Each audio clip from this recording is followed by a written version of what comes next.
Praise the lord. ఈరోజు దేవుని వాగ్దానము, మన ప్రభువైన యేసుక్రీస్తు అన్న తన కుమారుని సహవాసమునకు మిమ్మును పిలిచిన దేవుడు నమ్మదగినవాడు. కొరంథీయులకు రాసిన మొదటి పత్రిక 1వ అధ్యాయము 9వ వచనము. ప్రజలారా, భక్తుడైన పౌలు ఈ విధంగా అంటున్నాడు.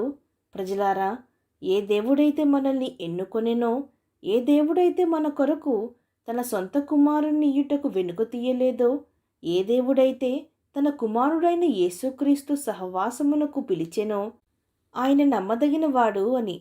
ప్రజలారా, మన దేవుడు త్రియేక దేవుడు, ఆది సంభూతుడు, అద్వితీయ దేవుడు, తండ్రియు కుమారుడు పరిశుద్ధాత్ముడును ఆయనే.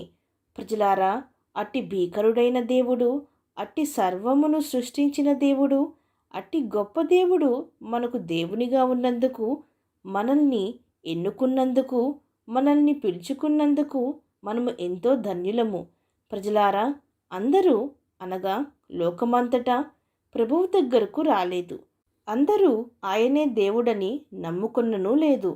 ఆ కాలము నుండి నేటి వరకు వారి వారి దేవతలకు పూజించుచూ ఉన్నారు. ఎంతోమంది ప్రభువును ఎరగని వారు ఉన్నారు. ఆయన ప్రేమను, క్షమాపణను, కృపను గూర్చి తెలియని వారు ఉన్నారు. ఎంతోమంది ధనవంతులు ఉన్నారు. ఎంతోమంది జ్ఞానవంతులు ఉన్నారు. ఎందరో గొప్పవారు ఉన్నారు. కానీ దేవుడు అట్టి వారిని ఎన్నుకొనలేదు. దేవుడు అట్టి వారిని కోరుకొనను లేదు. ఏ శరీరియు దేవుని ఎదుట అతిశయింపకుండునట్లు జ్ఞానులను సిగ్గుపరచుటకు లోకములో నుండి వెర్రివారిని, బలహీనులను, జ్ఞానహీనులను దేవుడు ఏర్పరచుకొని ఉన్నాడు. కాబట్టి మనము దేవుని యందే అతిశయింపవలెను. తండ్రి ఆకర్షిస్తేనే గాని ఎవరూనూ ఆయన యొద్దకు రాలేరు అని ప్రభువు సెలవిచ్చెను గదా. కాబట్టి ప్రజలారా, అట్టి దేవుని యొక్క పిలుపును విశ్వసించుడి. ఆయన ఇచ్చిన కుమారుని యందు నమ్మకము ఉంచుడి. లోకంలో ఎవరికినీ లేని గొప్ప భాగ్యమును, గొప్ప రక్షణను తన కుమారుడైన యేసుక్రీస్తు ద్వారా మనకి అనుగ్రహించెను. పౌలు భక్తుడు ఈ విధంగా అంటున్నాడు. యేసుక్రీస్తు ప్రభువని నీ నోటితో ఒప్పుకొని, దేవుడు మృతులలో నుండి ఆయనను లేపెనని నీ హృదయమందు విశ్వసించిన ఎడల నీవు రక్షింపబడుదువు అని.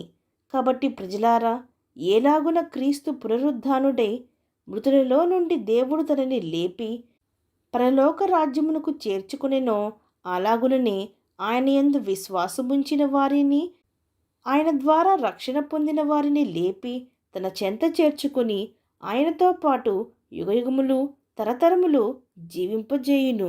విశ్వసించిన వారు నాతో పాటు ప్రార్థనలో ఏకీభవించండి. ప్రార్థన. పరిశుద్ధుడా, ప్రేమగల తండ్రి, ఈరోజు మీరిచ్చిన ఈ వాగ్దానమును బట్టి మీకు స్తోత్రములు.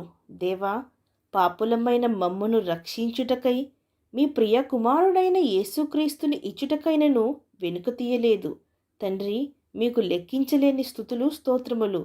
దేవా, విశ్వాసము ద్వారానే మేము క్రీస్తు బిడ్డలుగా తీర్చబడుదుము, నీతిమంతులుగా తీర్చబడుదుము అని నమ్మి మమ్మును పిలిచి ఏర్పరచుకొని నూతన జీవితమును ఇచ్చిన మీ యందు విశ్వాసముంచుటకు మా ప్రతి ఒక్కరికి సహాయము దయచేయమని ప్రార్థిస్తూ, సమస్త మహిమాగంతులు మీకే చెల్లిస్తూ, ప్రభువైన యేసుక్రీస్తు నామం పేరట అడిగి వేడుకొంచున్నాం పరమ తండ్రి.